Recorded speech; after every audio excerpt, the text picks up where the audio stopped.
نحمده ونصلي على رسوله الكريم اما بعد فقد قال الله تبارك وتعالى كما ورد في سورة الأحقاف اعوذ بالله من الشيطان الرجيم بسم الله الرحمن الرحيم وإذا حشر الناس كانوا لهم أعداء وكانوا بعبادتهم كافرين صدق اللہ العظیم۔ ذکر ہو رہا تھا اس سورہ مبارکہ کی پچھلی آیات میں کہ ان سے بڑھ کر زیادہ گمراہ کون ہوگا جو اللہ کے سوا ایسی ہستیوں کو پکار رہے ہیں جو نہ ان کی دعا سنتے ہیں نہ دعاؤں کو قبول کر سکتے ہیں قیامت تک، بلکہ وہ ان کی دعاؤں سے غافل ہیں، انہیں معلوم ہی نہیں ہے۔ وَإِذَا حُشِرَ النَّاسُ جب لوگوں کو جمع کیا جائے گا كَانُوا لَهُمْ أَعْدَاءً وہ ان کے دشمن بن جائیں گے کہ تم نے ہمیں شرمسار کیا، ہماری شرمندگی کا تم سبب بن گئے، تم نے ہمیں اللہ کا مد مقابل بنا دیا۔ جیسے کہ حضور صلی اللہ علیہ وسلم نے ایک صحابی کو ٹوک دیا، وہ اپنے کسی گفتگو کے انداز میں، اور ظاہر بات ہے کہ ان کی نیت تو وہ نہیں تھی کہ حضور کو اللہ کے برابر کر دیں، لیکن الفاظ ایسے ان کی زبان سے نکلے ما شاء اللہ و ما شئت، جو اللہ چاہے اور آپ چاہیں، اسی پر ٹوک دیا حضور نے اجعلتنی للہ ندًا، کیا تم نے مجھے اللہ کا مد مقابل بنا دیا ہے؟ مشیت صرف اللہ کی ہے۔ تو یہ اولیاء اللہ، یہ فرشتے، یہ پیغمبر، اگر انہیں آپ نے اللہ کے برابر بنا دیا، ان کو پکار رہے ہیں، ان سے دعائیں کر رہے ہیں، تو یہ تو گویا کہ ان کے لیے شرمندگی کی بات ہوگی اللہ کے سامنے، تو وہ دشمن بنیں گے۔ وَإِذَا حُشِرَ النَّاسُ كَانُوا لَهُمْ أَعْدَاءً وَكَانُوا بِعِبَادَتِهِمْ كَافِرِينَ اور وہ تو ان کی عبادت کا انکار کریں گے۔ وَإِذَا تُتْلَىٰ عَلَيْهِمْ آيَاتُنَا بَيِّنَاتٍ اور جب انہیں سنائی جاتی ہیں پڑھ کر ہماری آیات بینات، قَالَ الَّذِينَ كَفَرُوا لِلْحَقِّ لَمَّا جَاءَهُمْ تو یہ کافر کہتے ہیں اس حق کے بارے میں جو ان کے پاس آیا ہے، هَذَا سِحْرٌ مُبِينٌ یہ تو کھلا جادو ہے۔ ام یقولون افطراہ سے گھڑ لیا ہے، یعنی محمد صلی اللہ علیہ وسلم نے یہ قرآن خود تصنیف کیا ہے۔ قُلْ إِنِ افْتَرَيْتُهُ فَلَا تَمْلِكُونَ لِي مِنَ اللَّهِ شَيْئًا اے نبی ان سے کہہ دیجئے کہ اگر میں نے یہ گھڑ کر اللہ کی طرف منسوب کیا ہوتا تو تم مجھے اللہ کے پکڑ سے کچھ بھی نہیں بچا سکتے۔ یہ مضمون آئے گا آخری پارے میں لو تقول علینا بعض الاقاویل، بلکہ 29ویں پارے میں لاخذناہ بالیمین ثم لقطعنا منہ الوتین، کہ اگر بالفرض خدا نہ خواستہ اگر محمد صلی اللہ علیہ وسلم کوئی چیز گھڑ کر ہماری طرف منسوب کر دیں تو ہم ان کا داہنا ہاتھ پکڑیں گے اور پھر ان کی رگے جان کو کاٹ دیں گے۔ ظاہر بات ہے کہ یہ صرف اس میں جو غصہ ہے وہ ان لوگوں پر ہے جو کہہ رہے تھے۔ هو عالم بما تفیدون فیہ اللہ تعالیٰ خوب جانتا ہے جن چیزوں میں تم لگے ہوئے، جو کچھ تم کہہ رہے ہو، جو تمہارا ظاہری قول ہے اس کو بھی جانتا ہے، اور جو تمہارے دل میں چھپا ہوا اسے بھی جانتا ہے۔ کفا بہ شہیدا بینی و بینکم اور وہ کافی ہے بطور گواہ میرے اور تمہارے مابین، وہ جانتا ہے کہ میں اس کا رسول ہوں، اس نے میرے پاس وحی بھیجی ہے۔ وہو الغفور الرحیم اور وہ بخشنے والا ہے، رحم فرمانے والا۔ قل ما کنت بدعا من الرسل اے نبی ان سے یہ بھی کہیے کہ میں کوئی نیا نویلا رسول تو نہیں ہوں، کوئی پہلا رسول ہوں تو نہیں ہوں میں کہ مجھ سے پہلے کوئی رسول آئے نہ ہوں۔ بہت سے رسول آئے ہیں، ہاں میں آخری رسول ضرور ہوں، لیکن میں کوئی نیا سا رسول تو نہیں ہوں کہ کوئی ایک نئی بات ہو بالکل۔ بدعت اسی سے وہ بدعت کا لفظ بنا ہے ہمارے ہاں، جو چیز دین میں نہیں ہے اور لا کر اس کو آغاز کر دیا جائے تو در حقیقت وہ بدعت ہے۔ تو ما کنت بدعا من الرسول، جیسے کہ ہم سورہ آل عمران میں پڑھ آئے ہیں وما محمد الا رسول قد خلت من قبلہ الرسل۔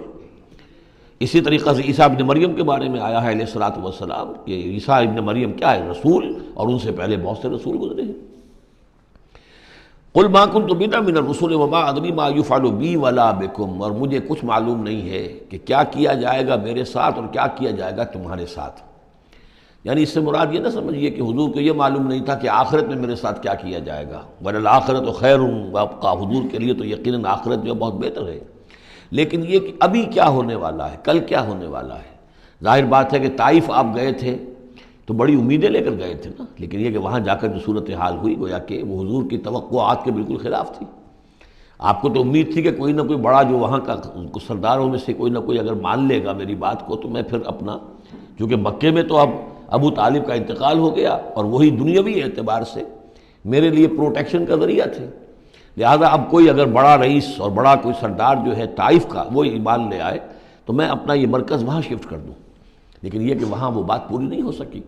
ما ادری ما یفعل بی ولا بکم مجھے یہ معلوم نہیں ہے کہ کیا کیا جائے گا تمہارے ساتھ۔ ان اتبع الا ما یوحی الیہ، میں تو بس پیروی کر رہا ہوں اس کی جو میری طرف وحی کی جا رہی ہے، وما انا الا نذیر مبین، اور میں نہیں ہوں مگر کھلا خبردار کر دینے والا، بس میری حیثیت تو یہ ہے۔ قل ارأیتم ان کان من عند اللہ وکفرتم بہ، اے نبی ان سے کہیے کہ ذرا غور کرو، سوچ لو، اگر ان کان من عند اللہ، جو چیز اللہ کی طرف سے آئی ہے یہ ہے واقعتاً اللہ کی طرف سے، وکفرتم بہ، اور تم نے اس کا کفر کیا، اس کا نتیجہ کیا نکلے گا؟ یعنی یہ کہ تم سوچو، امکان تو ہے نا، تم کہہ رہے ہو کہ میں نے گھڑ لی ہے، چلیے، حالانکہ دل میں تم جانتے ہو کہ یہ گھڑی بھی کتاب نہیں ہے، اگر گھڑی بھی کتاب ہوتی، انسان کی تصنیف ہوتی تو تم بھی اس کا مقابلہ کرتے، تمہیں چیلنج دیا گیا ہے کہ اس جیسی کتاب بنا لاؤ، اس جیسی ایک صورت ہی بنا لاؤ، تو تمہارے دل میں وہ بات نہیں ہے۔ لیکن سوچ لو ذرا کہ اگر یہ شے واقعتاً اللہ کی طرف سے ہے، قل ارأیتم ان کان من عند اللہ وکفرتم بہ، اور تم نے اس کا انکار کر دیا، وشہد شاہد من بنی اسرائیل علی مثلہ، اور گواہی دے چکا ہے ایک گواہ بنی اسرائیل میں سے ایک ایسی ہی کتاب کی۔ اصل میں اس میں کافی تفسیر کے اندر اقوال میں اختلاف ہے، اس سے مراد جو ہے عام مومنین اہل کتاب ہیں یا حضرت موسیٰ علیہ السلام، اس لیے کہ کتاب استثناء میں جو پیشن گوئی ہے اس میں یہ الفاظ ہیں کہ اے موسیٰ، میں ان کے بھائیوں میں سے تیرے مثل ایک پیغمبر اٹھاؤں گا۔ کتاب استثناء کے 18ویں باب کی 18 اور 19ویں آیات ہیں یہ تورات کی، جو عہد نامہ قدیم ہے اس میں، تو گویا کہ مثل ہی، یعنی حضرت موسیٰ کی طرح کے محمد ہے، حضرت محمد کی طرح کے موسیٰ ہیں علیہ الصلوۃ والسلام، کیونکہ صاحب شریعت رسول ہے حضرت موسیٰ علیہ السلام۔ حضرت عیسیٰ صاحب شریعت نہیں ہے، صاحب کتاب ہے، انجیل دی گئی ہے، انجیل میں شریعت نہیں ہے، انجیل میں حکمت ہے، کل ہم پڑھ چکے ہیں جئتکم بالحکمہ، میں تمہارے پاس حکمت لے کر آیا۔ شریعت، قانون، یہ در حقیقت تورات میں تھی، حضرت موسیٰ علیہ السلام کو دی گئی، اور یا پھر محمد الرسول اللہ صلی اللہ علیہ وسلم کو قرآن دیا گیا اور یہ آخری اور کامل شریعت دی گئی۔ فآمنوا واستکبرتم، تو وہ تو ایمان لے آئے اور تم استکبار کر رہے ہو۔ یعنی یہود میں سے تو بہت سے علماء ایسے بھی تھے، بہت زیادہ نہیں لیکن تھے، عبداللہ ابن سلام رضی اللہ تعالیٰ عنہ بہت اہم ان کے علماء میں سے تھے، وہ ایمان لائے ہیں، تو وہ تو ایمان لے آئے، فاستکبرتم، اور تم استکبار میں اور گھمنڈ میں پڑے ہوئے ہو۔ ان اللہ لا یہدی القوم الظالمین، اللہ ظالموں کو ہدایت نہیں دیتا۔ وقال الذین کفروا للذین آمنوا لو کان خیرا ما سبقونا الیہ، اور کہا ان لوگوں نے جنہوں نے کفر کی روش اختیار کی ان لوگوں کے بارے میں جو ایمان لائے، کیونکہ ان میں سے زیادہ تر جو حضور کے آس پاس ہوتے تھے، اس لیے کہ بہرحال ان میں بڑے بڑے لوگ بھی تھے جو ایمان لائے تھے حضور پر، حضرت عثمان ابن عفان بھی تھے، بڑے گھرانے کے فرد تھے، عبد الرحمن ابن عوف بھی تھے، وہ بھی کوئی غرباء اور فقراء میں سے تو نہیں تھے، طلحہ اور زبیر بھی تھے تو وہ بھی بڑے اونچے خاندانوں سے تھے، لیکن یہ کہ عام طور پر حضور کے آس پاس جو ہوتے تھے یہ لوگ اپنے اپنے کاموں کے اندر بھی مصروف ہوتے تھے، لیکن جو غرباء تھے وہ حضور کے ارد گرد زیادہ موجود رہتے تھے، اور یہ بات بار بار آ چکی ہے حضرت نوح کے بیان میں بھی اور پھر حضور کے بارے میں بھی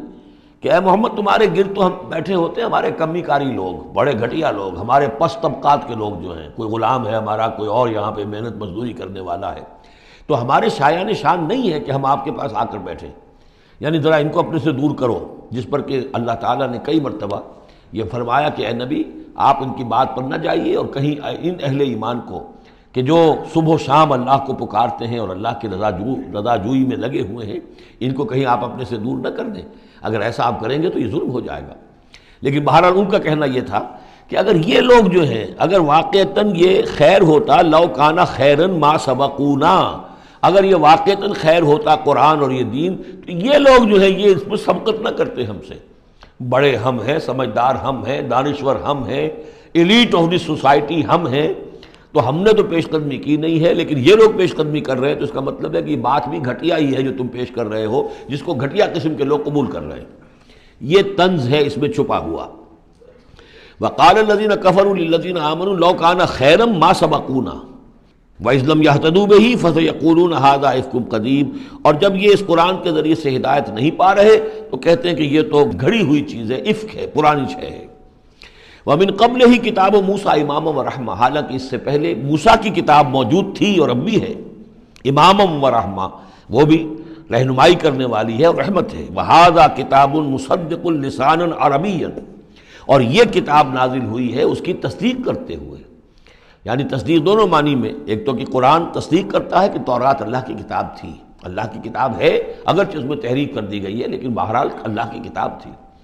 انا انزلنا التوراۃ فیہا ھدی ونور، ہم نے تورات نازل کی تھی، اس میں ہدایت بھی تھی، نور بھی تھا۔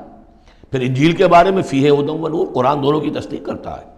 دوسری یہ کہ تورات میں اور انجیل میں جو پیشین گوئیاں تھیں ان کا مصداق بن کر قرآن آیا ہے، تو قرآن مصدق ہے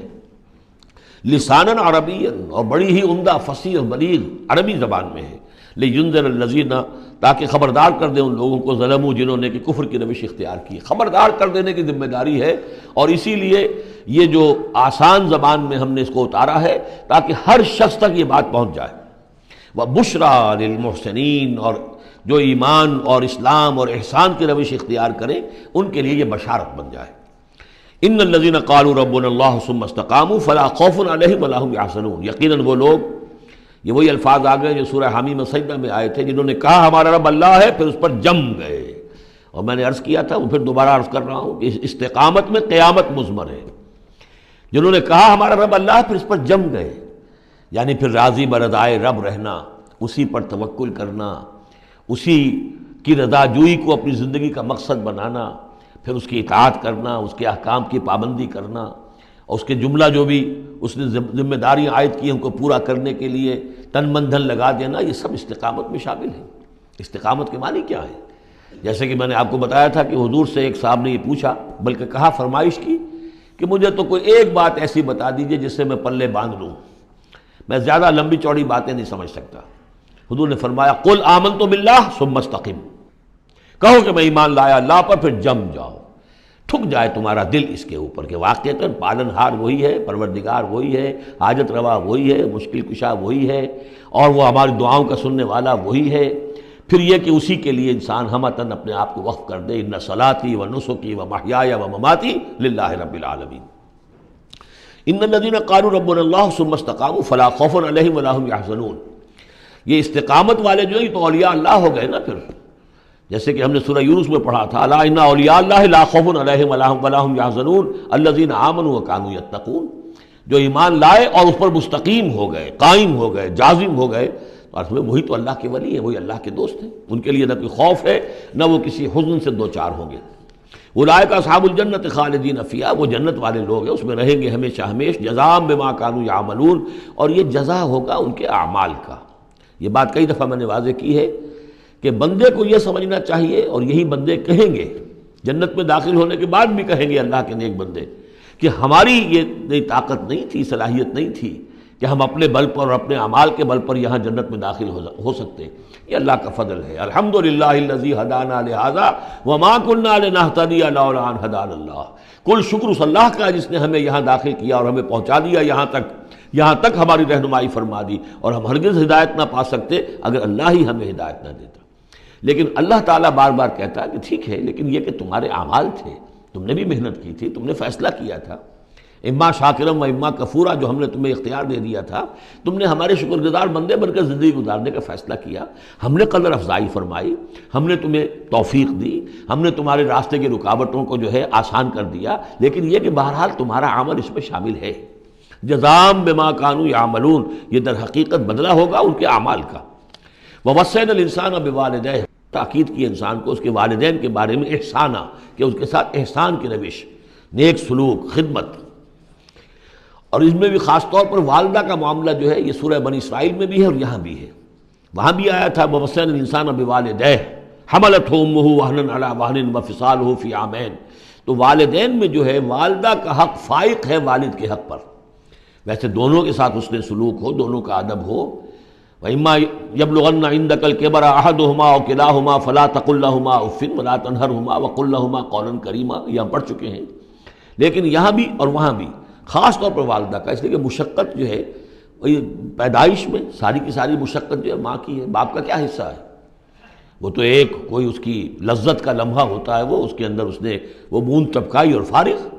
اب وہ ساری مصیبت کون جھیل رہی ہے؟ وہ عورت جھیل رہی ہے، ماں جھیل رہی ہے۔ سارا پریگننسی کا دور جو ہے اس میں، ابتدائی دور جو ہے اس میں اسے جی بتلا رہا ہے، الٹیاں آ رہی ہیں، چیزوں سے نفرت ہو رہی ہے، پھر جب بوجھل ہو گئی ہے، جسم بوجھل ہو گیا ہے، بوجھ اٹھائے ہوئے ہے، پھر وضع حمل کی مشقتیں ہیں، وہ درد ذہ ہے، پھر اس کو دودھ پلانا ہے 2 سال تک، اس کے جو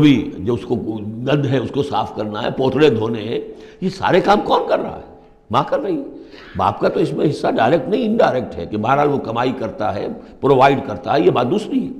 لیکن جو مشقت ماں کی ہے۔ اسی لیے حدیث میں آتا ہے کہ ایک صحابی نے حضور سے سوال کیا کہ میرے حسن سلوک کا سب سے اولین مستحق کون ہے؟ آپ نے فرمایا تمہاری والدہ۔ انہوں نے پوچھا پھر ان کے بعد کون؟ فرمایا پھر تمہاری والدہ۔ تیسری مرتبہ پھر کون؟ حضور پھر والدہ تمہاری۔ چوتھی مرتبہ جب اس نے پوچھا ان کے بعد کون، تو آپ نے فرمایا تمہارے والد۔ یعنی والدہ کا حق جو ہے وہ والد کے حق پر، یہ ہے اخلاقی حق۔ قانونی حق والد کا زیادہ ہے، اگر سیپریشن ہو جائے گی تو اولاد والد کی ہے، قانونی حق اس کا زیادہ ہے، لیکن اخلاقی حق، خدمت کا حق اور جنت جس کے پاؤں تلے ہے وہ باپ نہیں ماں ہے۔ جنت جو ہے وہ تو اس کے قدم تلے تحت اقدام الامہات، اس حوالے سے اخلاقی مقام جو ہے وہ عورت کا زیادہ ہے، ماں کا زیادہ ہے۔ فرمایا حملتہ امہ کرہا ووضعتہ کرہا، اس کی ماں نے اسے اٹھائے رکھا اپنے پیٹ میں تکلیف جھیل کر، اور پھر اس کو وضع حمل ہوا، اس کو جنا تکلیف کے ساتھ، وحملہ وفصالہ 30 شہرا، اور اس کا یہ حمل اور پھر دودھ پلانا یہ لگ بھگ جو ہے 30 مہینے ہوتے ہیں۔ حتیٰ اذا بلغ اشدہ، یہاں تک کہ جب وہ اپنی پوری قوت کو پہنچتا ہے، بلوغت کو پہنچتا ہے، اور یہاں سے بلوغت سے مراد جو ہے وہ نفسیاتی بلوغت ہے، ذہنی اور نفسیاتی بلوغت۔ ایک جسمانی بلوغت ہوتی ہے، وہ تو 16 17 18 اس سال کے اندر آدمی جو ہے وہ پورا بالغ ہوتا ہے، لیکن جسمانی بلوغت نہیں، یہاں جو ہے 40 برس کا ذکر آ رہا ہے۔ حتیٰ اذا بلغ اشدہ وبلغ 40 سنۃ،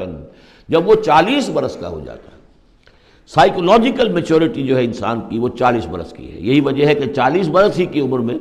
جو بھی نبوت جو ہے وہ ملتی تھی، حضور کو بھی 40 برس کی۔ فلما بلغ 40 سنۃ حبب الیہ الخلاء فکان یخلو بغار حراء، ایک حدیث ہے بڑی پیاری جس کی راویہ ہیں ام المومنین حضرت عائشہ صدیقہ رضی اللہ تعالیٰ عنہ، جس میں فرمایا انہوں نے کہ حضور نے مجھے بتایا کہ جب میری عمر 40 برس کے قریب ہوئی تو مجھے خلوت گزینی محبوب ہو گئی، تنہائی میں بیٹھ کر، اور پھر آپ جا کر کئی دن کئی راتیں جو ہے غار حرا میں آپ تنہا رہتے تھے، خلوت گزینی، پھر وہیں پر وہی کا آغاز ہوا ہے۔ تو 40 برس کی عمر، اگرچہ استثناءات ہیں، حضرت یحییٰ کے بارے میں ہم پڑھ چکے ہیں سورہ مریم میں، آتیناہ الحکم صبیہ، بچپن ہی میں اللہ نے انہیں حکمت عطا فرما دی، اور ان کو جو بھی وہ میچورٹی ہے اللہ نے بہت ابتدائی عمر میں عطا فرما دی۔ حضرت عیسیٰ کا معاملہ بھی ایسا ہی ہے، لیکن عام قاعدہ و قانون وہی ہے 40 برس کا۔ حتیٰ اذا بلغ اشدہ وبلغ 40 سنۃ قال رب اوزعنی ان اشکر نعمتک التی انعمت علی وعلی والدی، تو وہ کہتا ہے کہ میرے پروردگار مجھے اس کی میری قسمت یہ بنا دے، یہ میرا نصیب فرما دے، مجھے اس کی توفیق دے کہ میں شکر ادا کر سکوں تیرے انعامات کا جو مجھ پر ہوئے اور میرے والدین پر ہوئے، وان اعمل صالحا ترضاہ، اور یہ کہ میں ایسے عمل کروں اچھے جو تجھے پسند آئیں، جنہیں تو پسند کرے، واصلح لی فی ذریتی، اور پھر یہ کہ میرے لیے میری اولاد کے لیے بھی، اولاد میں بھی میرے لیے بہتری پیدا کر دے۔ ایک تو یہ ہوتا ہے کہ اصلح لی ذریتی، میری اولاد کو اصلاح کر دے، انہیں صالح بنا دے، لیکن یہاں پہ انداز جو ہے ذرا دیکھیے، اصلح لی فی ذریتی، اس لیے کہ اولاد صالح ہوگی تو اس کا فائدہ مجھے بھی پہنچے گا، اس لیے کہ اگر اولاد جو ہے وہ صالح ہے اور نیک ہے تو اس سے یقیناً انسان جو ہے وہ دعائیں کریں گے، استغفار کریں گے، اور ان کے جو اعمال صالحہ ہیں، چونکہ باپ نے کوئی تربیت اچھی دی تھی تو ان کے اعمال صالحہ سے بھی اس کے اپنے حساب کے اندر بھی ادراج ہوتا رہے گا نیکیوں کا۔ تو اصلح لی فی ذریتی، میری ذریت میں، میری نسل میں میرے لیے اصلاح فرما دے، یعنی ان کی اصلاح فرما جس سے کہ خود مجھے بھی فائدہ پہنچے۔ اسی بالکل یہی مفہوم ہے کہ جو ہم نے سورہ الفرقان میں پڑھا ہے، وَجْعَلْنَا لِلْمُتَّقِينَ إِمَامًا، مراد یہ کہ ہماری اولاد کو متقی بنا، تاکہ ان کی جو ہم از خود ان کے آگے چلنے والے ہیں، ان کے امام ہیں، وہ ہمارے فالوورز ہیں، ہمارے پیچھے چلنے والے ہیں، اور قیامت میں ایسا ہوگا حشر میں آدمی اٹھیں گے اور ان کے پیچھے ان کی نسلیں چلی آ رہی ہیں، تو ہمارے پیچھے آنے والے ہیں وہ نیک ہوں، متقی ہوں۔ وَأَصْلِحْ لِي فِي ذُرِّيَّتِي إِنِّي تُبْتُ إِلَيْكَ، میں تیری جناب میں توبہ کرتا ہوں، رجوع کرتا ہوں، وَإِنِّي مِنَ الْمُسْلِمِينَ، اور یقیناً میں تیرے فرما برداروں میں سے ہوں۔ أُولَٰئِكَ الَّذِينَ نَتَقَبَّلُ عَنْهُمْ أَحْسَنَ مَا عَمِلُوا، یہ وہ لوگ ہیں جن سے ہم ان کے بہترین اعمال قبول فرمائیں گے۔ وَنَتَجَاوَزُ عَنْ سَيِّئَاتِهِمْ، اور اگر کوئی خطائیں ہوں گی، کوئی چیز ان کے اندر کمزوری کا پہلو بھی ہوگا، ہم اس سے درگزر فرمائیں گے۔ فی اصحاب الجنہ، اور پھر یہ اصحاب الجنہ میں ہوں گے، جنت والوں میں شامل ہو جائیں گے۔ وعد الصدق الذی کانوا یوعدون، یہ سچا وعدہ ہے جس کا کہ ان سے وعدہ کیا جاتا تھا۔ اب اس کے برعکس سے کردار ہے، یہ تو یہ کہ ایک صالح بیٹا ہے اور وہ جب اپنی پوری میچورٹی کو پہنچا ہے اور بلوغ کو پہنچا ہے نفسیاتی اور ذہنی اعتبار سے، تو اس کا طرز عمل تو یہ ہے جو آ گیا،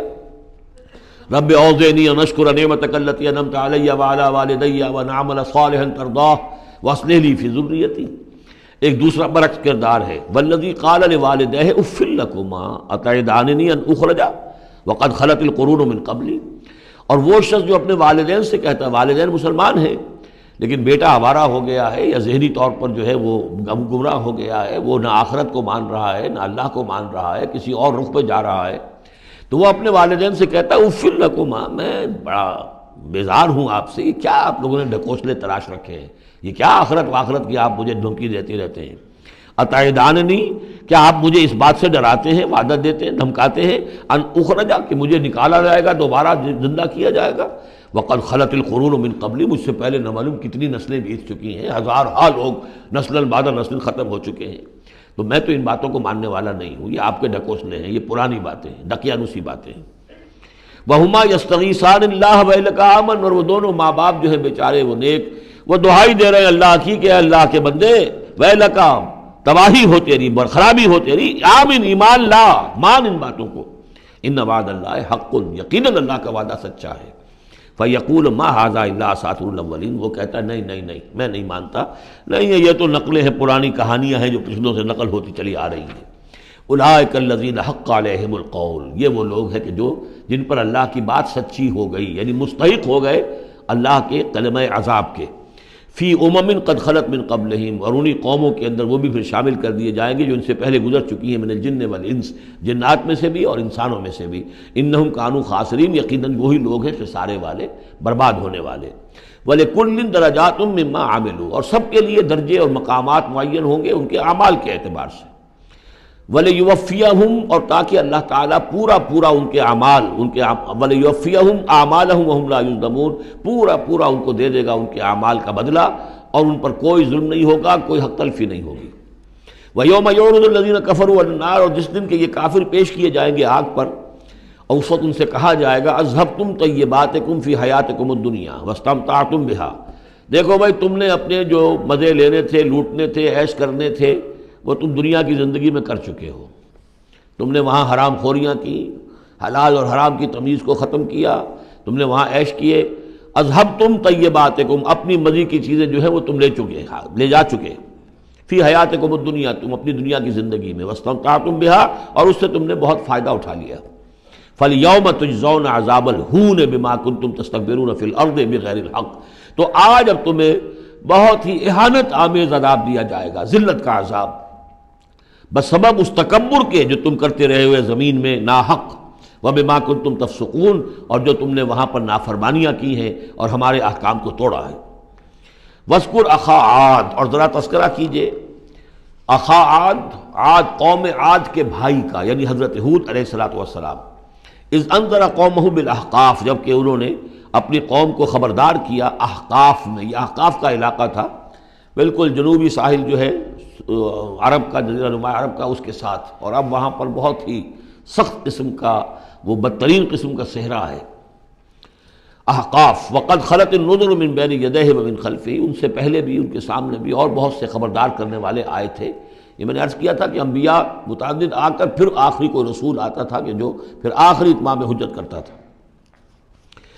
اللہ تعبدوا الا اللہ، انہوں نے یہی دعوت دی تھی کہ مت پوجو کسی کو سوائے اللہ کے۔ انی اخاف علیکم عذاب یوم عظیم، مجھے اندیشہ ہے تمہارے اوپر، تمہارے بارے میں کہ ایک بڑے دن کا عذاب تم پر آئے گا۔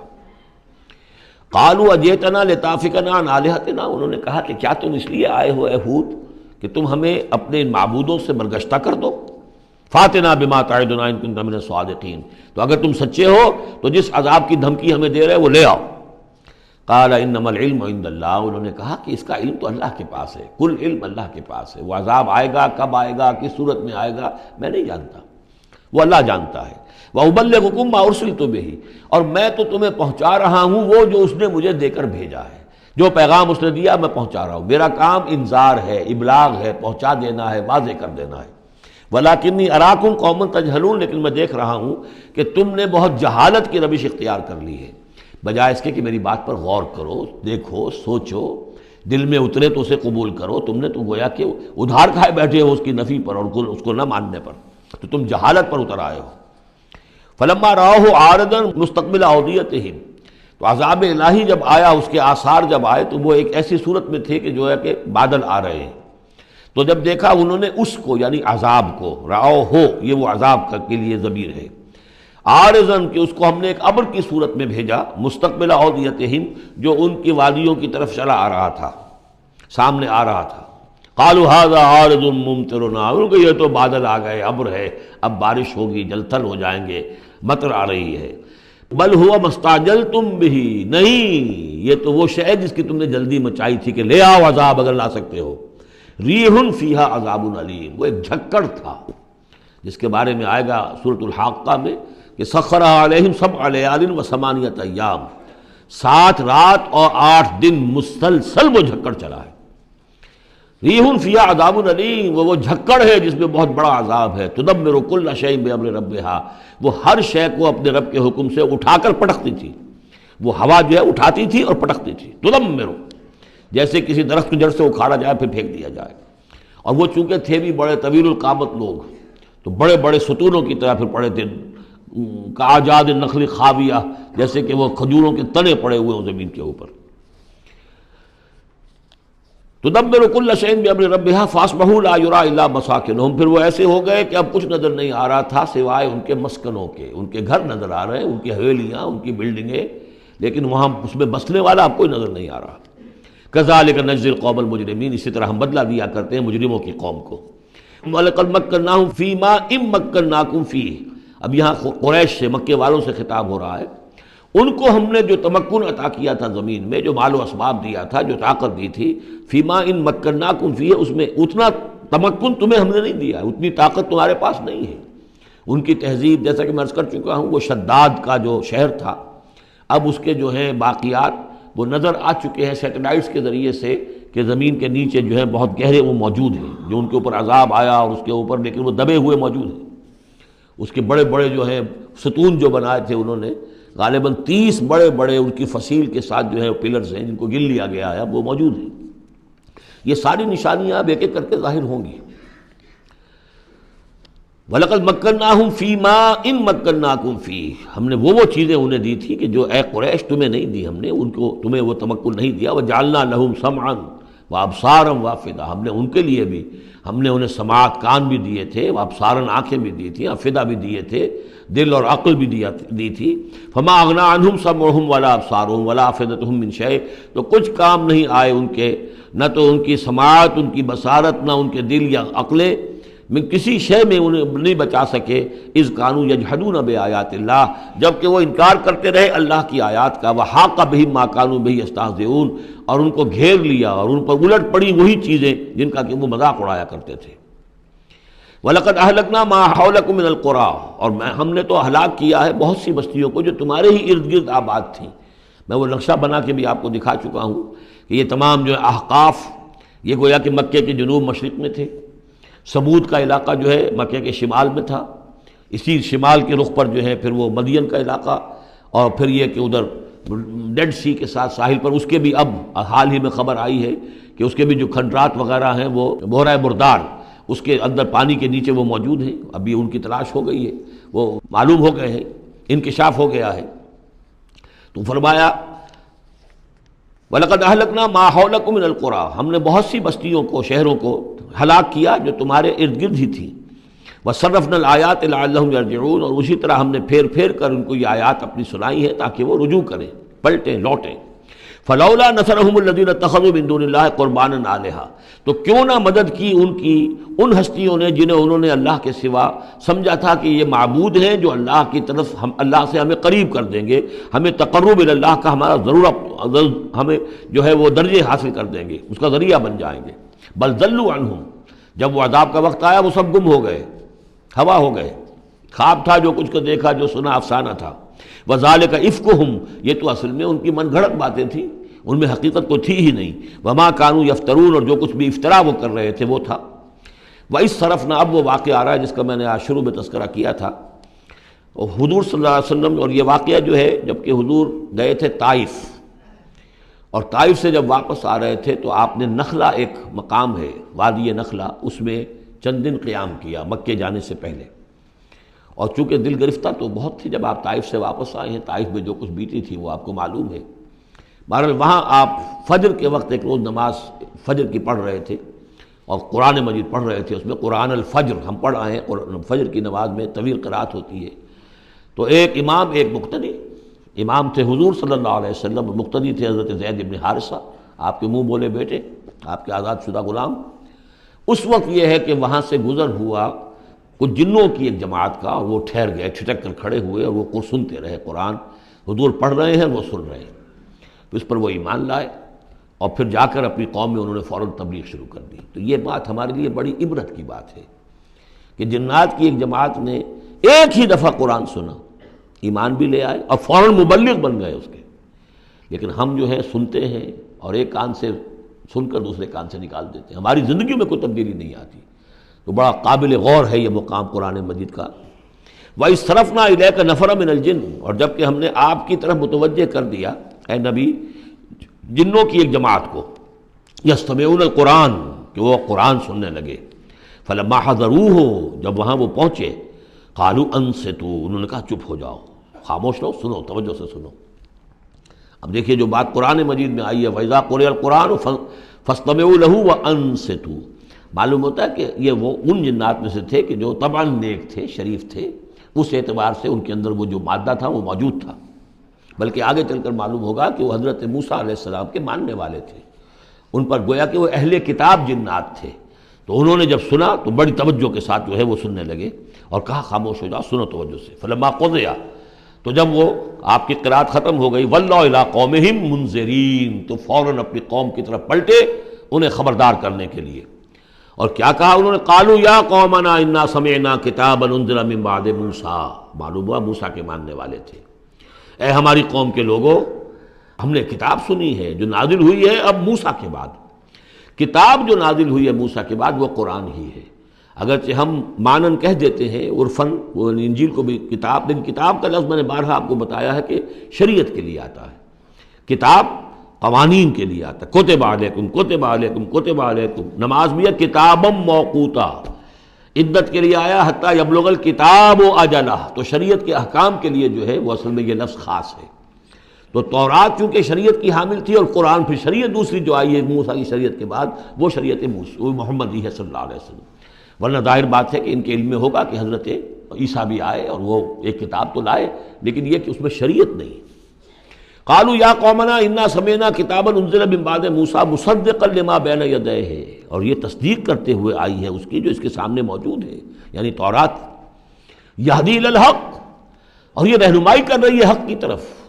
وَإِلَىٰ طَرِیقٍ مُسْتَقِیم، اور ایسے راستے کی طرف جو بالکل سیدھا ہے، صراط مستقیم، صراط بھی راستہ، طریق بھی راستہ، سبیل بھی راستہ، سوا سبیل سیدھا راستہ، صراط مستقیم سیدھا راستہ، طریق مستقیم۔ یا قومنا اجیبوا داعی اللہ، اے ہماری قوم کے لوگوں، اللہ کی طرف پکارنے والے کی پکار پر لبیک کہو، مانو، ایمان لاؤ، وآمنوا بہ یغفر لکم من ذنوبکم، تو ان پر ایمان لاؤ تاکہ اللہ تعالیٰ جو ہے تمہارے گناہوں کو بخش دے، ویجرکم من عذاب علیم، اور تمہیں بچا دے عذاب علیم سے، دردناک عذاب سے۔ وَمَن لَا يُجِبْ دَاعِيَ اللَّهِ فَلَيْسَ بِمُعْجِزٍ فِي الْأَرْضِ، اور جو نہیں لبیک کہتا اللہ کی طرف پکارنے والے کی پکار پر، تو وہ پھر فَلَيْسَ بِمُعْجِزٍ، وہ اللہ تعالیٰ کو ہرا نہیں سکے گا، شکست نہیں دے سکے گا زمین میں، وَلَيْسَ لَهُ مِن دُونِهِ أَوْلِيَاء، اور نہیں ہوں گے اس کے لیے کوئی ایسے اس کے رفیق اور اس کے پشت پناہ اور مددگار جو اسے اللہ کی پکڑ سے بچا سکے۔ أُولَٰئِكَ فِي ضَلَالٍ مُبِينٍ، یہ لوگ تو گویا کہ کھلی گمراہی کے اندر ہوں گے۔ اب یہ بات جو ہے جیسا کہ میں نے اس کے قابل غور ہے ہمارے لیے۔ اب ظاہر بات ہے کہ داعی جب تک نبوت کا سلسلہ جاری تھا وہ اللہ کے نبی ہوتے تھے، اب حضور کے بعد اب داعی جو ہوں گے وہ امت میں سے ہوں گے، کوئی اٹھے گا اللہ کا بندہ، پھر دین کی دعوت دے گا، پھر قرآن کی طرف بلائے گا، پھر لوگوں سے کہے گا کہ آؤ چلو اس راستے پر چلو، اللہ کے دین کا راستہ یہ ہے، اقامت دین کی جد و جہد میں لگو، اس کے لیے اپنے تن بندھن لگاؤ، ان صلاتی و نسکی و محیایا و مماتی للہ رب العالمین۔ اب نبی تو کوئی نہیں آئے گا سوائے ان کے جو دجال ہیں، جھوٹے نبی ہیں جنہوں نے دعوے کیے ہیں، وہ تو چھوڑ دیجیے ان کو، لیکن نبی نہیں آنے والا، نبوت کا دروازہ بند ہو چکا، لیکن دعوت اللہ کا دروازہ بند نہیں ہوا ہے، اس کا سلسلہ بند نہیں ہوا۔ بلکہ اب تو اس امت کے ذمے بحیثیت مجموعی وہ ذمہ داری لگا دی گئی. وَكَذَلِكَ جَعَلْنَاكُمْ أُمَّةً وَسَطًا لِتَكُونُوا شُهَدَاءَ عَلَى النَّاسِ وَيَكُونَ الرَّسُولُ عَلَيْكُمْ شَهِيدًا. تمہارے ذمے ہے. كُنتُمْ خَيْرَ أُمَّةٍ أُخْرِجَتْ لِلنَّاسِ تَأْمُرُونَ بِالْمَعْرُوفِ وَتَنْهَوْنَ عَنِ الْمُنكَرِ وَتُؤْمِنُونَ بِاللَّهِ. أَوَلَمْ يَرَوْا أَنَّ اللَّهَ الَّذِي خَلَقَ السَّمَاوَاتِ وَالْأَرْضَ وَلَمْ يَعْيَ بِخَلْقِهِنَّ. کیا انہوں نے دیکھا نہیں، غور نہیں کیا؟ وہ اللہ جس نے آسمانوں اور زمین کی تخلیق فرمائی اور وہ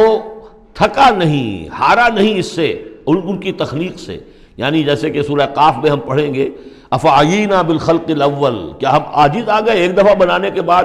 ہماری ساری جو بھی کریٹو ایکٹیویٹی تھی اور کریٹو پوٹینشیل ہمارا ختم ہو گیا، ایگزاسٹ ہو گیا، ہم دوبارہ نہیں بنا سکتے تمہیں. تو لم یا بخلقہن، وہ عاجز نہیں آ گیا ان کی تخلیق سے. اب اس کی جو خلاقی کی قوت ہے وہ ختم نہیں ہو گئی ہے. بقادر علی ان یحیی الموتیٰ، تو کیا وہ قادر نہیں ہوگا اس پر کہ مردوں کو زندہ کر دے؟ بلا، کیوں نہیں، انہ علی کل شیء قدیر، یقیناً وہ ہر چیز پر قادر ہے. وَيَوْمَ يُعْرَضُ الَّذِينَ كَفَرُوا عَلَى النَّارِ، اور جس روز کے پیش کیے جائیں گے یہ کافر آگ پر. أَلَيْسَ هَذَا بِالْحَقِّ، اس وقت سوال کیا جائے گا یہ ہے حق، یہ حقیقت ہے یا نہیں؟ تم ڈھکوسلا کہتے تھے، تم کہتے تھے کہ ایسی ہمیں دھونس دی جا رہی ہے، کوئی جہنم وغیرہ نہیں، کوئی حساب کتاب نہیں، کوئی جزا و سزا نہیں، کوئی باس بعد الموت نہیں. أَلَيْسَ هَذَا بِالْحَقِّ، کیا یہ حقیقت نہیں ہے؟ قالوا بلا وربنا، وہ کہیں گے کیوں نہیں، ہمارے پروردگار تیری قسم یہ حق ہے. قال فذوقوا العذاب بما كنتم تکفرون، تو اللہ فرمائے گا اب چکھو اس عذاب کا مزہ اپنے اس کفر کی پاداش میں جو تم کرتے رہے. فاصبر، اب آخری بات حضور سے، فاصبر کما صبر اولو العزم من الرسل، اے محمد صلی اللہ علیہ وسلم آپ بھی صبر کیجئے جیسے کہ ہمارے اولو العزم رسول آپ سے پہلے صبر کرتے رہے. یہ اولو العزم من الرسل عام طور پر خیال ہے کہ 5 ہیں، بعض حضرات 7 شمار کرتے ہیں، حضرت ہود حضرت صالح کو بھی شامل کرتے ہیں، لیکن 5 پر چونکہ اسی سلسلہ سور کی صورت ہے سورہ شورى جس میں 5 کا ذکر ہے. شرع لکم من الدین ما وصى به نوحا والذی اوحینا الیک وما وصینا به ابراہیم وموسیٰ وعیسیٰ. حضرت نوح، حضرت ابراہیم، حضرت موسیٰ، حضرت عیسیٰ اور حضرت محمد صلی اللہ علیہ وسلم علیہ الصلوۃ والسلام، یہ اولو العزم من الرسل ہیں. اور اس میں جو یوں سمجھیے کہ عزم اور صبر کا معاملہ جو ہے اس میں حضرت ایک اعتبار سے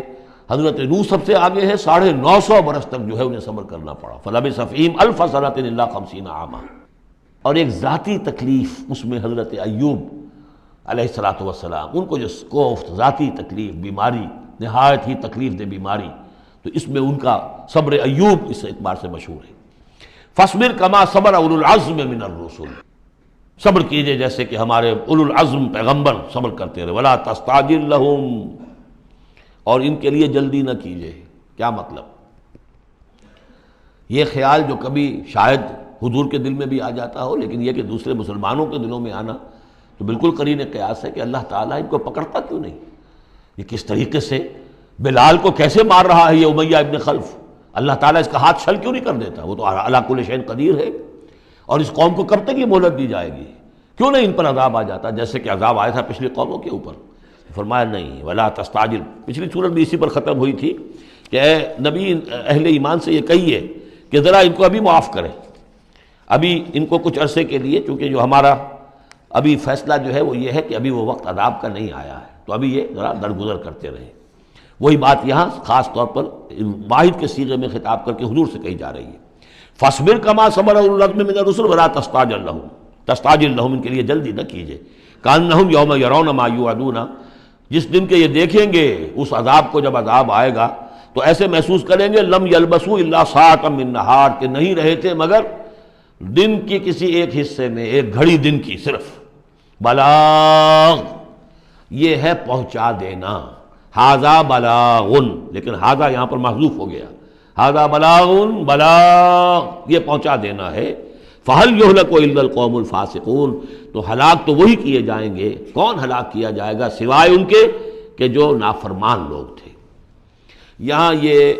جو 8 صورتوں کا ایک سلسلہ چلا آ رہا تھا وہ بھی ختم ہوا، اور یہ کہ جو 5واں جو گروپ ہے مکی اور مدنی صورتوں کا، ان میں سے جو مکیات کا سلسلہ ہے وہ ختم ہو گیا. اور یہ 13 صورتیں ہیں، سورہ سبا، فاطر، پھر یاسین، پھر صافات، پھر صاد، اور پھر یہ 8 صورتیں، سورہ زمر اور پھر مومن، اور پھر حامیم سجدہ اور شورا اور زخرف اور دخان اور جاسیہ اور احقاف، یہ صورتیں ہیں کہ جہاں مکیات ہیں۔ اب اس کے ساتھ 3 مدنیات ہیں۔ یہ 3 جو مدنیات ہیں ان میں سے 2 صورتیں تو بڑی ہم وزن ہیں اور جوڑے کی شکل میں ہیں، لیکن ایک صورت جو ہے اگرچہ بہت جامع صورت ہے قرآن حکیم کی وہ، لیکن اس کو ہم کہہ سکتے ہیں مضمون کے اعتبار سے کہ وہ سورہ فتح کا ایک ضمیمہ ہے۔ اگرچہ اسلامی ریاست کے اصول، اسلامی معاشرے کے لیے بنیادی ہدایات کے اعتبار سے قرآن حکیم کی اہم ترین جامع ترین صورت ہے۔ 18 آیات میں اللہ تعالیٰ نے یوں سمجھیے کہ سورہ نساء، سورہ مائدہ میں جو اصول دیے ہیں اسلامی معاشرے کے اور اسلامی ریاست کے، ان کا لب لباب اور خلاصہ 18 آیات میں ہے سورہ حجرات کی۔ جہاں تک سورہ محمد صلی اللہ علیہ وسلم کا تعلق ہے، یہ بھی قرآن کی ان صورتوں میں سے ہے کہ جس کے 2 نام ہیں۔ اس کا نام سورہ قتال بھی ہے۔ زمانہ نزول جو ہے یہ غزوہ بدر سے متصلاً قبل نازل ہوئی ہے، یعنی سورہ بقرہ ہی کا ضمیمہ اس کو سمجھنا چاہیے۔ سورہ بقرہ ہے، اکثر وہ آیات جو نازل ہوئی ہیں ہجرت کے بعد سے لے کر اور غزوہ بدر تک، ایک تو ان کا بڑا مجموعہ ہے جو 40 رکوعوں پر مشتمل ہے، وہ تو سورہ بقرہ ہے، لیکن اس کو علیحدہ رکھا گیا ہے، اگرچہ ہے اسی سلسلے کے اندر، اور اس کے علیحدہ رکھنے کا ابھی میں بیان کروں گا کہ سبب کیا ہے۔ تو گویا کہ اس کو ایک طرح سے سمجھیے کہ زمانہ نزول کے اعتبار سے یہ سورہ بقرہ کا ضمیمہ ہے، غزوہ بدر سے قبل نازل ہوئی۔ اور اس کا پس منظر کیا ہے کہ جب یہ حضور نے صلی اللہ علیہ وسلم اپنا اقدام کا عمل شروع کیا ہے، یعنی ایک تو 12 برس تک مکے میں تو حکم یہ تھا کہ ہاتھ بندے رکھو، ہاتھ رکے رکھو، نو ریٹیلیشن، ریونج کا کیا سوال، انتقام تو بہت دور کی بات ہے، no raising of hands even in self defence, اپنے بچانے کے لیے بھی ہاتھ نہیں اٹھانے۔ اگر خباب بن الارت سے کہا گیا کہ اتارے کپڑوں اتار دو، لیٹ جاؤ انگاروں کے اوپر لیٹ جاؤ۔ حضرت یاسر کو اور حضرت سمیہ کو اور حضرت عمار کو جو کچھ بھی ایذائیں دے رہا تھا ابو جہل، کسی مسلمان کو اجازت نہیں تھی کہ جا کر اس کا ہاتھ پکڑے، نہیں۔ یہ مرحلہ تھا پیسو ریزسٹنس کا کہ جو تکلیف آئے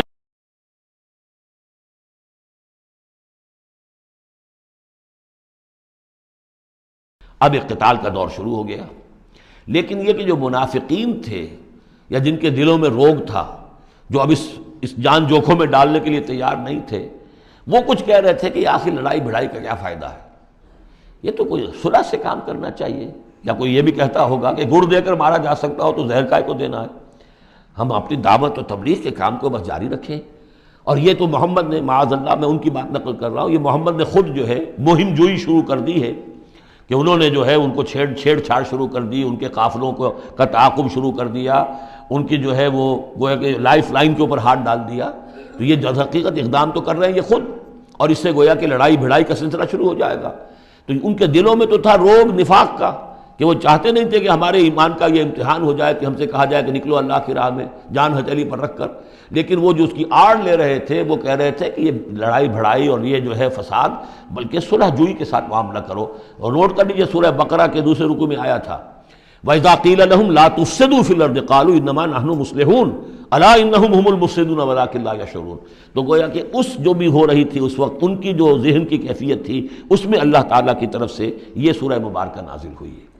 اور یہ اسلوب کے اعتبار سے پورے قرآن میں منفرد ہے۔ بالکل ایبرپٹلی شروع ہو رہی ہے، کوئی تمہید نہیں، کوئی حروف مقطعات نہیں، کوئی اللہ کی حمد، کوئی اور شے، کچھ نہیں، قرآن مجید کی عظمت کچھ نہیں، بلکہ الذین، اس سے جملہ شروع ہو رہا ہے جو عام طور پر جملے کے شروع کے لیے عام اسلوب نہیں ہے۔ پھر یہ کہ وہ جو اسلوب ہوتا ہے آیات کے آخر میں اللہ تعالیٰ کے اسماء اور اللہ کی صفات کا، انہ عزیز الحکیم، وہ تو بڑا غفور ہے، رحیم ہے، اس طرح کی کوئی شے آپ کو یہاں نہیں ملے گی۔ اسلوب بالکل مختلف ہے، ہر آیت ایبرپٹ شروع ہو رہی ہے، سورت بھی ایبرپٹلی شروع ہوئی ہے اور ایبرپٹلی ختم ہو جائے گی۔ اسی طریقے سے ہر آیت جو ہے شروع ہوتی ہے اور ایبرپٹلی ختم ہو جاتی ہے، بغیر کسی اختتامی اللہ کے اسماء اور صفات کے حوالے کے۔ باقی اس میں اور سورہ جو اگلی صورت ہے سورہ فتح، اس میں کیا ترتیب ہے وہ یہ ہے کہ حضور کی انقلابی جد و جہد کا جو آخری مرحلہ تھا، یعنی قتال، آرم کانفلکٹ، اس سے متصلاً قبل یہ سورہ محمد نازل ہو رہی ہے، اور اس کا جو اختتام ہو رہا تھا اور اللہ تعالیٰ کی طرف سے جو فتح آئی ہے اس کی تمہید ہے سورہ حدیبیہ، انا فتحنا لک فتحا مبینا۔ تو گویا کہ یہ دونوں اینڈ ہیں اس کے، جو آخری مرحلہ تھا انقلاب محمدی صلی اللہ علیہ وسلم کی جد و جہد کا، اس میں جو عام کانفلکٹ شروع ہو رہا ہے غزوہ بدر سے، اس سے قبل یہ صورت نازل ہوئی، اور جب آخری فتح ہونے والی ہے اور وہ فتح مکہ کی ہوگی، لیکن اس سے قبل جو اللہ نے تمہیدی فتح دی ہے وہ فتح ہے انا فتحنا لک فتحا مبینا، وہ صلح حدیبیہ جس کا ذکر جو ہے وہ سورہ فتح کے اندر ہے۔ یہ ربط ہے ان میں۔ بسم اللہ الرحمن الرحیم۔ الذین کفروا وصدوا عن سبیل اللہ اضل اعمالہم، جن لوگوں نے کفر کیا اور اللہ کے راستے سے روکا اور خود بھی رکے، صدا یا سدو میں عرض کر چکا ہوں بار بار، رکنا بھی روکنا بھی، یہ فعل لازم بھی ہے فعل متعدی بھی ہے۔ جنہوں نے کفر کیا خود بھی رکے اور دوسروں کو بھی روکا اللہ کے راستے سے، اللہ نے ان کی ساری جد و جہد کو ضائع کر دیا، اضل اعمالہم، ان کی ساری کوشش جو تھی اللہ کے دین کے راستے کو روکنے کی، حضور کی دعوت کو کے راستے کو روکنے کی، سب جا چکی، ضائع ہو چکی، اکارت ہو چکی۔ اور اب یہ قافلہ جو ہے دعوت محمدی کا صلی اللہ علیہ وسلم اور انقلاب نبوی کا، یہ اپنے منزل کی طرف بڑھے گا، وہ آخری درجے میں اب شامل ہونے والا ہے۔ والذین آمنوا وعملوا الصالحات وآمنوا بما نزل علی محمد وهو الحق من ربهم کفر عنہم سیئاتہم واصلح بالہم، اور اس کے برعکس جو لوگ ایمان لائے، جنہوں نے نیک عمل کیے اور جو ایمان لائے اس شے پر جو نازل کی گئی ہے محمد پر صلی اللہ علیہ وسلم، وهو الحق، اور وہ حق ہے، من ربهم، ان کے رب کی طرف سے، کفر عنہم سیئاتہم، اللہ نے دور کر دیے، معاف کر دیے ان سے ان کی خطائیں، ان کی غلطیاں، واصلح بالہم، اور ان کے حال کو، ان کی کیفیت کو سنوار دیا، بنا دیا، ان کی سیرتیں، ان کے کردار۔ اب دیکھ لو یہ جو صحابہ کی جماعت جو ہے، ان کی سیرتیں دیکھو، ان کی شخصیتیں دیکھو، اللہ تعالیٰ نے ان کو نکھار کر ان بھٹیوں میں سے گزار کر کے جو مکے میں تھیں، جن میں سے کہ آزمائشوں کی بھٹیوں میں سے نکل کر آئے ہیں، تو کندن ہو چکے ہیں، خالص زر خالص۔ ذالک بان الذین کفروا اتبعوا الباطل، یہ اس لیے کہ جن لوگوں نے کفر کیا انہوں نے باطل کی پیروی کی، لہذا وہ تو نتیجہ اس کا وہی نکلنا تھا جو نکل رہا ہے۔ وان الذین آمنوا اتبعوا الحق من ربهم، اور جو لوگ ایمان لائے انہوں نے پیروی کی حق کی جو ان کے رب کی طرف سے آیا ہے۔ کذالک یضرب اللہ للناس امثالهم، اسی طرح اللہ تعالیٰ لوگوں کے لیے ان کی مثالیں بیان کرتا ہے۔ فَإِذَا لَقِيتُمُ الَّذِينَ كَفَرُوا فَضَرْبَ الرِّقَابِ، اب یہ ہے آیت جو مشکلات القرآن میں سے ہے۔ اس کی وجہ کیا ہے کہ اس میں بھی ایک تقدیم و تاخیر ہے۔ تقدیم و تاخیر کا اصول میں بتا چکا ہوں، قرآن مجید میں ہوتا ہے اس کے آہنگ کی وجہ سے، اور غور کرنا پڑتا ہے کہ اس کی اصل ترتیب کیا ہے، اور اس سے پھر بات واضح ہوتی ہے۔ تو یہ قانون دیا جا رہا ہے، اسی کا حوالہ تھا سورہ انفال میں کہ اگر یہ پہلے سے بات نہ آ گئی ہوتی تو اے مسلمانوں، تم نے جو یہ قیدیوں کو زدہ فدیہ لے کر چھوڑنے کا فیصلہ کیا ہے، اس پر تم پر بڑی سخت گرفت ہوتی ہے اللہ کی، لیکن چونکہ یہ آیت آ چکی تھی اب وہ اس کی وضاحت میں کر دوں گا آپ کو۔ فَإِذَا لَقِيتُمُ الَّذِينَ كَفَرُوا، تو اے مسلمانوں جب اب تمہاری مٹ بھیڑ ہو کافروں سے، اب جو ہے عام کانفلکٹ شروع ہونا ہے، اب تلوار سے ٹکرائے گی، میدان میں تمہیں آنا پڑے گا، تو اس کا قاعدہ کیا ہے؟ فَضَرْبَ الرِّقَابِ، تو ان کی گردنوں کو مارنا ہے، پہلا کام یہ ہے، ان کی گردنیں مارو، انہیں قتل کرو۔ حَتَّى إِذَا أَسْخَنْتُمُوهُمْ، یہاں تک کہ جب تم ان کو اچھی طریقے سے کچل دو، ان کی طاقت ختم ہو جائے، فَشُدُّ الْوَثَاقِ، پھر تم ان کو قیدی بنا سکتے ہو، پھر باندھو ان کو مضبوطی کے ساتھ۔ فَإِمَّا مَنًّا بَعْدُ وَإِمَّا فِدَاءً حَتَّى تَضَعَ الْحَرْبُ أَوْزَارَهَا، اور پھر چاہے تو انہیں اس کے بعد جو ہے تم چھوڑ سکتے ہو احسان رکھ کر، بغیر فدیہ لیے، اور وَإِمَّا فِدَاءً، یا فدیہ لے کر، حَتَّى تَضَعَ الْحَرْبُ أَوْزَارَهَا، یہاں تک کہ جنگ جو ہے وہ اپنے ہتھیار رکھ دے، ڈال دے۔ اس میں ہے اصل میں تقدیم و تاخیر، یہ پہلے ہے حَتَّى إِذَا أَسْخَنْتُمُوهُمْ فَشُدُّوا الْوَثَاقَ حَتَّى تَضَعَ الْحَرْبُ أَوْزَارَهَا فَإِمَّا مَنًّا بَعْدُ وَإِمَّا فِدَاءً، یعنی یہ کہ جب تمہارا مقابلہ کافروں سے ہو تو پہلے مرحلہ یہ کہ ان کی گردنیں مارو، پھر جب ان کی قوت کچلی جائے پھر تم انہیں قیدی بنا سکتے ہو، جب تک کہ جنگ اپنے ہتھیار بالکل رکھ دے۔ اب اس کو سمجھ لیجئے کہ ایک ہوتی ہے بیٹلز، ایک ہوتی ہے وار۔ بدر جنگ تھی لیکن بیٹل کی نوعیت کی تھی، وار تو 6 سال تک چلنی ہے۔ Battle of Badr, battle of Uhud, battle of Ahzab, battle of Bani al Mustaliq, battle نہ معلوم کتنی بیٹلز ہیں۔ یہ 6 سال تک مسلسل جنگ ہے، جس میں کہ تھوڑا سا وقفہ آیا صلح حدیبیہ کی وجہ سے، ورنہ تو جا رہا ہے۔ وار واز کنٹینیوئنگ، وار ابھی ختم نہیں ہوئی ہے، ایک بیٹل ختم ہوئی ہے، ایک مہم ختم ہوئی ہے، ایک لڑائی ختم ہوئی ہے، جنگ تو جاری ہے۔ حتیٰ تضع الحرب اوزارہا، جب کہ وہ جنگ اپنے ہتھیار رکھ دے، یعنی اس درجے وہ دین کا غلبہ ہو جائے کہ اب کوئی ریزسٹنس نہ رہے، تو پھر یہ ہے کہ چاہے تم ان کو چھوڑ دو فدیہ لے کر، اور چاہے تم ان کو ویسے بھی احسان سے بھی چھوڑ دو تو کوئی حرج نہیں، احسان کرو بغیر فدیہ لیے بھی چھوڑ دو تو کوئی حرج نہیں، لیکن جب تک کہ ابھی مقابلہ چل رہا ہے اس وقت تک فدیہ لے کر چھوڑ دینے کے معنی کیا ہوئے کہ آپ نے کفر کو تقویت پہنچائی۔ جو آج جنگ کر کے یہاں کرنے کے لیے آئے تھے ان میں سے 70 مارے گئے، اچھا وہ تو کفر کا ایک بازو تو ٹوٹ گیا، لیکن یہ 70 جو تمہاری قید میں آئے تھے اس کو تم نے فدیہ لے کر چھوڑ دیا تو یہ بازو دوبارہ جا کر تم پر حملے کے لیے تیار ہو جائے گا کہ نہیں؟ لیکن چونکہ یہاں پہ اب اس کا معاملہ ججمنٹ کا، واقعتاً دشمن کی کمر کچلی گئی ہے یا نہیں، یہ ہے ججمنٹ کا معاملہ، تو حضور نے اگر یہ سمجھا کہ قمر کچھ نہیں گئی ہے تو اس کے اوپر پکڑ نہیں ہو سکتی۔ اجتہاد جو ہے، اجتہاد کا اصول یہ ہے کہ اجتہاد میں مخطی بھی ہو تو اسے اجر ملتا ہے اور مصیب ہو تو دوہرا اجر ہے۔ چونکہ حضور کے اجتہاد پر یہ تھا تو آپ کو اگر چھوڑ دیا گیا تو اما منن بعد و اما فدان، جب یہ آلٹرنیٹیو اس کے اندر موجود ہے اس آیت کے اندر کہ اس کے بعد پھر چاہو تو تم بغیر کوئی فدیہ لیے ہوئے احسان دھر کر چھوڑ دو اور چاہے فدیہ لے کر چھوڑ دو، تو حضور نے اس کو استعمال کیا ہے۔ اگرچہ اللہ تعالیٰ کے نزدیک ابھی وہ کچلی نہیں گئی تھی کفر کی طاقت، لہذا یہ قبل از وقت ہے جو اجتہاد ہو گیا ہے، اسی لیے کہا کہ اگر یہ آیت نازل نہ ہو چکی ہوتی پہلے تو جو کچھ تم نے کیا ہے، ما کان لنبی ان یکون لہ اسری حتی یسخن فی الارض، وہی لفظ جو یہاں آیا ہے حتی اذا اسخنتموہم حتی یسخن فی الارض، کسی نبی کے لیے یہ روا نہیں ہے کہ وہ کوئی قیدی بنا لے جب تک کہ زمین میں پوری طریقے سے خونریزی نہ ہو جائے اور کفر کو کچل نہ دیا جائے۔ تریدون عرض الدنیا، تم دنیا کا ساز و سامان چاہتے ہو کہ یہ فدیہ دیں گے رقم آئے گی، واللہ یرید الآخرہ، اللہ کے نگاہوں کے سامنے آخرت ہے، اللہ عزیز الحکیم، اللہ عزیز اور حکیم ہے۔ لولا کتاب من اللہ سبقا، اگر یہ اللہ کی طرف سے وہ کتاب پہلے آنا چکی ہوتی، حکم، اب یہ کتاب کے معنی پھر وہی حکم ہے یہاں پر، اللہ کی طرف سے پہلے یہ آیت جو ہے جو اس حکم پر مبنی ہے وہ نازل نہ ہو چکی ہوتی، لمسکم فیما اخذتم عذاب عظیم، تو جو کچھ تم نے لیا ہے اس پر تمہارے اوپر بڑی سخت گرفت ہوتی ہے اللہ کی طرف سے، لیکن چونکہ وہ تھی فَكُلُوا مِمَّا غَنِمْتُمْ حَلَالًا طَيِّبًا، تو جو بھی اب تمہیں غنیمت ملی ہے اسے کھاؤ حلال، اس کو حلال اور طیب سمجھتے۔ یہ ہے اس آیت کا مطلب، جب تمہارا مقابلہ ہو دشمنوں سے تو گردنیں مارنا ہے پہلا کام، پھر جب پوری طرح کچل لو، طاقت کچھ نہیں گئی کفر کی، تو پھر قیدی بھی بناؤ، فَشُدُّ الْوَثَاقَ حَتَّى تَضَعَ الْحَرْبُ أَوْزَارَهَا،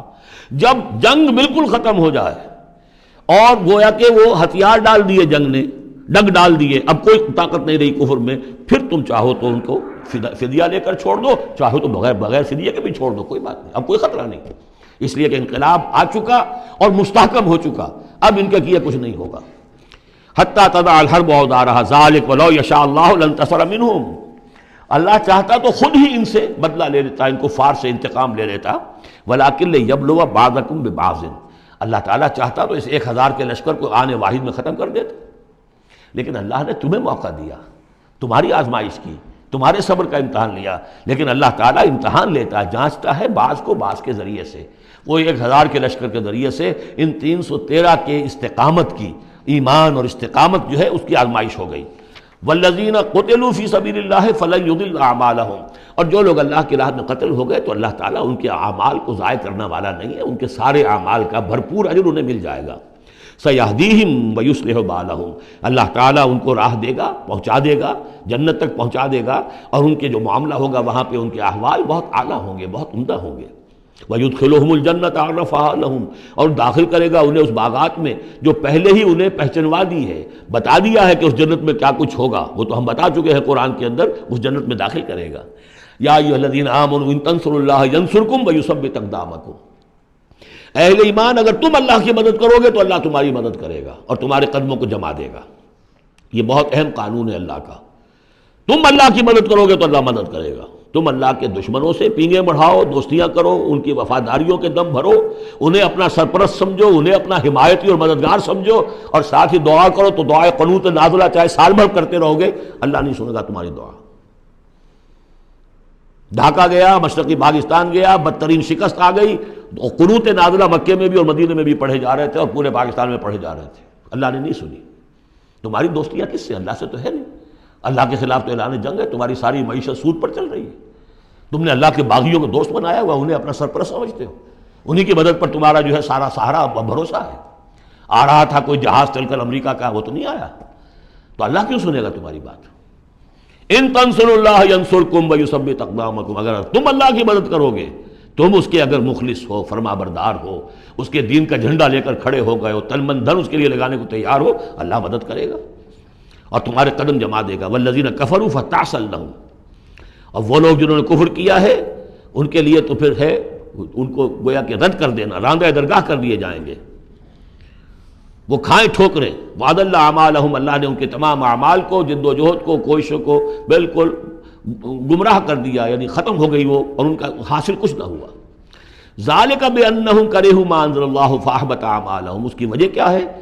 کہ انہوں نے وہ چیز ناپسند کی جو اللہ نے نازل کی، فاحبط اعمالہم، اللہ نے ان کے تمام نیک اعمال بھی ضائع کر دیے۔ یعنی آخر ان میں ایسے بھی تھے کفار میں سے جو غریبوں کو کھانا کھلا دیتے تھے،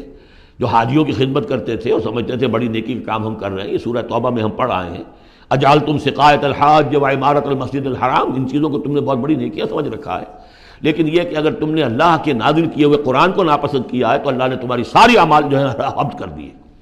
افلم یسیروا فی الارض فینظروا کیف کان عاقبۃ الذین من قبلہم، تو کیا یہ زمین میں گھومے پھرے نہیں کہ یہ دیکھتے کہ کیا انجام ہوا ان لوگوں کا جو ان سے پہلے تھے؟ دمر اللہ علیہم، اللہ تعالیٰ نے ان پر ہلاکت کو مسلط کر دیا۔ وللکافرین امثالھا، اور ان کافروں کے لیے بھی ایسے ہی انجام آئیں گے۔ ذالک بان اللہ مولا الذین آمنوا وان الکافرین لا مولا لہم، اور یہ اس لیے کہ اللہ تو مولا ہے، رفیق ہے، پشت پناہ ہے، مددگار ہے اہل ایمان کا، اور یہ کہ کافروں کا کوئی مولا ہے ہی نہیں۔ یہ اصل میں یہیں سے حضور نے پھر وہ نعرہ اخذ کیا تھا جب غزوہ احد میں، جب وقتی طور پر مسلمانوں کی شکست ہو گئی اور حضور بھی اور صحابہ بھی پھر پہاڑ کے اوپر چڑھ گئے احد پر، اور اس کے بعد پھر جو دامن میں کھڑے ہوئے تھے جو کفار کے اس وقت کے سربراہ تھے، اس میں ابو سفیان تھے اور خالد بن ولید جو بعد میں دونوں ایمان لے آئے صحابہ میں سے ہیں۔ تو اس وقت یہ ہے کہ ابو سفیان نے نعرہ لگایا تھا، لنا عزا ولا عزا لکم، ہمارے لیے عزا جیسی دیوی ہے، اس نے ہماری مدد کی ہے، تمہارے لیے تو عزا ہے ہی نہیں۔ تو حضور نے کہا تھا مسلمانوں سے جواب دو، اللہ مولانا ولا مولا لکم، اللہ ہمارا مولا ہے، تمہارا کوئی مولا نہیں۔ اس نے کہا تھا اعلیٰ حبل، لیکن یہ کہ اس کے جواب میں کہا گیا اللہ اکبر، اللہ سب سے اعلیٰ بھی ہے، بڑا بھی ہے۔ تو یہ جو نعرہ ہے کہ اللہ مولانا ولا مولا لکم، ذالک بان اللہ مولا الذین آمنوا وان الکافرین لا مولا لہم، ان اللہ یدخل الذین آمنوا وعملوا الصالحات جنات تجری من تحتها الانہار، یقیناً اللہ تعالیٰ داخل کرے گا ان لوگوں کو جو ایمان لائے، جن نے نیک عمل کیے، ان باغات میں جن کے دامن میں ندیاں بہتی ہوں گی۔ والذین کفروا یتمتعون ویاکلون کما تاکل الانعام، اور وہ لوگ جو کفر کر رہے ہیں وہ کھا پی رہے ہیں، عیش اڑا رہے ہیں دنیا میں، کھا رہے ہیں جیسے کہ حیوانات بھی کھاتے ہیں۔ والنار مثوی لکم، لیکن یہ کہ بالآخر ان کا ٹھکانہ جو ہے وہ آگ ہے۔ وَكَأَيٍّ مِّن قَرْيَةٍ هِيَ أَشَدُّ قُوَّةً مِّن قَرْيَتِكَ الَّتِي أَخْرَجَتْكَ، اور اے نبی کتنی ہی بستیاں ایسی گزری ہیں کہ جو اس بستی سے کہیں زیادہ قوت میں تھیں جس نے آپ کو نکلنے پر مجبور کیا ہے۔ مکے سے بڑے بڑے شہر تھے، ان سے بڑی اس کی جو ہے قوتیں تھیں، بڑی طاقتور قومیں وہاں رہتی تھیں۔ تو یہ جو بستی جس نے کہ آپ کو وہاں سے نکلنے پر مجبور کیا ہے، اس سے کہیں زیادہ بڑی جو بستیاں تھیں انہیں ہم نے ہلاک کیا۔ اہلکناہم فلا ناصر لہم، ان کو ہم نے ہلاک کر دیا اور ان کا کوئی مددگار نہ ہوا۔ افمن کان علی بینۃ من ربہ کمن زین لہ سوء عملہ، تو بھلا وہ شخص جو اپنے رب کی طرف سے بینہ پر ہے، اس کی سرشت اور اس کی فطرت نیک ہے، اور پھر یہ کہ اس کو اللہ تعالیٰ نے جو ہدایت دی ہے وہ اس پر قائم ہے، کمن زین لہ سوء عملہ، کیا وہ اس جیسا ہو جائے گا کہ جس کے اعمال اس کے لیے مزین کر دیے گئے ہیں، برے اعمال اس کے، لیکن اسے محسوس ہوتا ہے کہ بڑے شاندار میرے اعمال ہیں، میری تہذیب، طریقتکم المثلیٰ، تمہارا کلچر بہت اعلیٰ کلچر، مثالی کلچر، واتبعوا اہواءہم، اور انہوں نے پیروی کی ہے اپنی خواہشات کی۔ ان دونوں میں ظاہر بات ہے کوئی مساوات نہیں ہو سکتی۔ وہ جو اللہ کی طرف سے بینہ پر ہے وہ کامیاب ہونے والے ہیں، اور یہ لوگ جو اپنی خواہشات کی پیروی کر رہے ہیں ناکام ہونے والے ہیں۔ بارک اللہ لی ولکم فی القرآن العظیم ونفعنی وإیاکم بالآیات والذکر الحکیم۔